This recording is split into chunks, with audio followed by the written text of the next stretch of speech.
माँ कभी सौतेली नहीं होती। प्रीति और विजय अपनी खुशहाल जिंदगी जी रहे थे। उनका एक बेटा भी था जिसका नाम राज था। वो 8 साल का था। बहुत प्यारा बच्चा है राज। विजय को काम की वजह से परिवार के साथ समय बिताने को नहीं मिलता था, परंतु प्रीता को अपने पति से कोई शिकायत नहीं थी, क्योंकि वो जानती थी कि विजय कितने मेहनत करते हैं और वो ये सब अपने परिवार के लिए कर रहे हैं। प्रीता बहुत समझदार थी और विजय और राज का बहुत ध्यान रखती थी। वो घर और बाहर का सब काम खुद ही संभाल लेती थी। बिजली के बिल से लेकर राज के स्कूल की फीस तक सारा काम प्रीति ही संभाल लेती थी, इसलिए विजय भी निश्चिंत रहता था। परंतु होने को कौन टाल सकता है। एक दिन जब प्रीति बैंक में पैसे जमा कर कर वापस लौट रही थी, तो अचानक एक ट्रक के टकरा जाती है और उसका एक्सीडेंट हो जाता है। पुलिस उस ट्रक वाले को पकड़ लेती है। कुछ लोग प्रीति को अस्पताल ले जाते हैं, परंतु खून ज्यादा बह जाने से डॉक्टर उसे बचा नहीं पाते हैं। अब विजय पर तो इसे दुखों का पहाड़ टूट गया हो। वो अपने आप को संभाल भी नहीं पाता है। उसकी हालत पागलों जैसी हो जाती है। उसका दिल ये मानने को तैयार ही नहीं होता है कि प्रीति उसे छोड़कर चली गई है। राज जब स्कूल से लौटता है तो माँ माँ कह के पुकारता है, पर अब क्या। अब माँ तो उसे छोड़कर चली गई थी। उस मासूम की आंखें माँ को ही ढूंढ रही थी, परंतु उसे माँ कहीं नजर नहीं आ रही थी। घर में इतनी भीड़ देख के राज घबरा जाता है। अपने पापा का यूं रोता देख उससे पूछता है, माँ कहाँ है? माँ को क्या हुआ? बोलो पापा, माँ कहाँ है? पर विजय के पास उस मासूम के सवालों का कोई जवाब नहीं होता है। तभी राज की नजर आंगन में सफेद चादर में लिपटी उसकी माँ की लाश पर पड़ती है। राज तुरंत प्रीति के शरीर से लिपट जाता है और जोर जोर से रोने लगता है। माँ माँ उठो ना, माँ उठो। अब मैं कभी शरारत नहीं करूँगा, खाना भी सही टाइम पर खाऊंगा, तुम उठो ना। राज की ये हालत विजय से देखी नहीं जाती। वो राज को अपने सीने से लगा लेता है और दोनों जोर जोर से रोने लगते हैं। शामिल हुए कुछ रिश्तेदारों में से कुछ लोगों ने दोनों बाप बेटे को सांत्वना दी और विजय को समझा कि अब प्रीति के अंतिम संस्कार का समय हो गया है। विजय ने अपने आप को संभाला और प्रीति को अंतिम विदाई दी। अंतिम विदाई देते समय विजय की आंखों के सामने प्रीति की एक एक बात याद आ रही थी। उसका वो चेहरा बार बार आंखों के सामने आ रहा था। अंतिम संस्कार करके जब घर लौटा तो मानो घर खाने को दौड़ रहा था। बार बार प्रीति की याद सता रही थी। तभी विजय के दूर के रिश्तेदार ने विजय को समझाया कि वो अभी भावनाओं को काबू में करो, क्योंकि अब उस पर राज की जिम्मेदारी भी आ गई है। विजय उनकी बात को समझ जाता है और राज की देखभाल में लग जाता है। ये बड़ा कठिन था उसके लिए, क्योंकि अब उसे राज को माँ बाप दोनों को प्यार देना था। राज को किसी तरह संभालता है, उसे खिलाता पिलाता नहलाता और स्कूल भेजता, उसके सारे काम करता। इस तरह एक महीना गुजर गया। अब तो विजय के ऑफिस से भी फोन आने लगते हैं।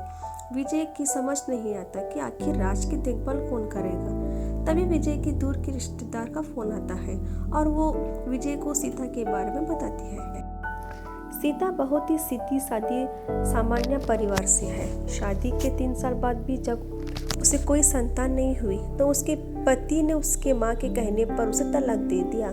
वो अब अपने भाई भाभी के साथ रहती है, पर वहाँ भी उसे अपने भाभी के ताने सुनने पड़ते हैं। उसे भी एक सहारा की जरूरत है और विजय को भी राज की देखभाल के लिए ऐसी ही किसी लड़की की तलाश थी।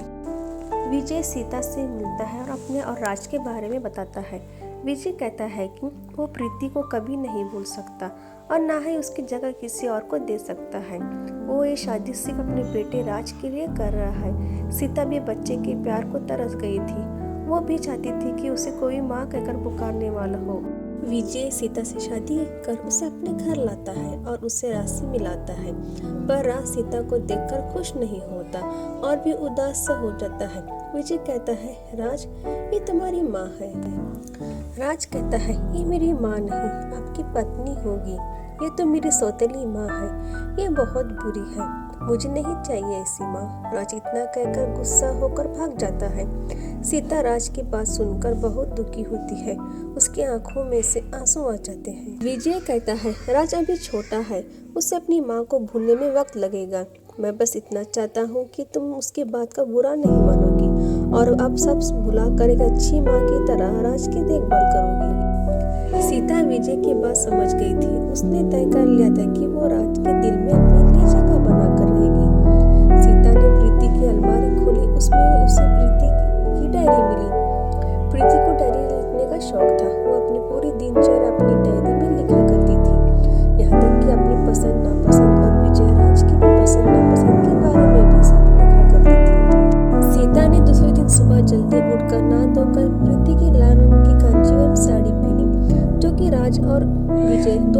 बहुत पसंद थी। प्रीति जब जब वो साड़ी पहनती, विजय इसकी तारीफ के बिना नहीं रहते।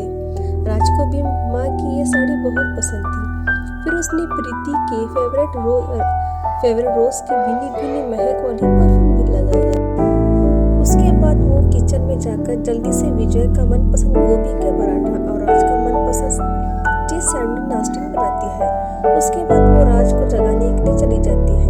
राज को अपनी माँ प्रीति के अपने आसपास होने का अनुभव होता है और वह आंखों को मलते हुए उठ जाता है। उठते ही उसकी नजर सीता पर पड़ती है।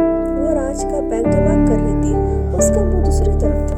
जैसे वो बिल्कुल प्रीति की तरह दिख रही थी, इसलिए राज उसे अपनी माँ प्रीति समझकर माँ माँ कहते हुए सीता से लिपट जाता है। सीता को भी राज का उसे यूं लिपटना अच्छा लगता है, जैसे कि वो उसे अपने गले लगाना लगती है। तो राज को पता चल जाता है कि वो उसकी माँ प्रीता नहीं कि सीता है। तो वो फिर उदास हो जाता है और सीता को गुस्से में कहता है, चली जाइए आप यहाँ से। आपने मेरी माँ की साड़ी क्यों पहनी है? आप मेरी माँ के किसी भी चीज को हाथ नहीं लगाएगी।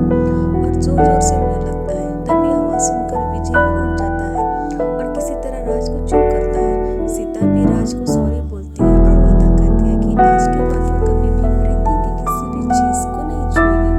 इतना कहकर वो तुरंत कपड़े बदल लेती है और राज और विजय को लिए नाश्ता लगाती है। इस तरह कई दिन बीत गए। सीता राज और विजय का पूरा पूरा ख्याल रखती। अब तो दोनों को जैसे सीता की आदत हो गई थी, और होगी भी क्यों नहीं, वो उनके कहने से पहले ही सभी काम कर लेती थी। एक दिन अचानक सीता को बहुत तेज बुखार आ जाता है। वह अपने पलंग से भी नहीं उठ पा रही थी। इधर राज के स्कूल जाने का वक्त भी हो गया था, पर उसका पूरा बदन बुखार से जल रहा था। फिर भी वो किसी तरह उठकर राज के लिए टिफिन बनाती है और विजय को दे देती है। टिफिन बनाते ही उसे चक्कर आ जाता है और वो गिर जाती है। विजय और राज तुरंत सीता की तरफ दौड़ते हैं। विजय अपने फैमिली डॉक्टर को बुलाते हैं। सीता का चेकअप करके दवाई लिख देते हैं। विजय ने पूछने पर डॉक्टर कहता है कि बुखार की वजह से कमजोरी आ गई है, इसलिए चक्कर आ गया, और दवा लिखती है वो दे देना, और ध्यान रहे कम से कम 2-4 दिन पूरा बेड रेस्ट, कोई भी काम नहीं करना, वरना उसकी हालत और भी बिगड़ सकती है। राज विजय और डॉक्टर की बातें सुन लेते हैं और अपने बैग रखकर सीता के पास जाते हैं और सीता को प्रीति की अलमारी की चाबी देकर कहता है, अब जल्दी से ठीक हो जाइए, मैं कभी भी आप पर गुस्सा नहीं करूँगा। मैं एक माँ को खो चुका हूँ, अब इस माँ को नहीं खोना चाहता। राज की बात सुनकर सीता की आंखों में आंसू आ जाते हैं और वो राज को अपने गले से लगा लेती है। इस तरह राज को फिर से माँ मिल जाती है और सीता को भी राज के रूप में बेटा मिल जाता है। अगर पसंद है तो प्लीज सब्सक्राइब करिएगा।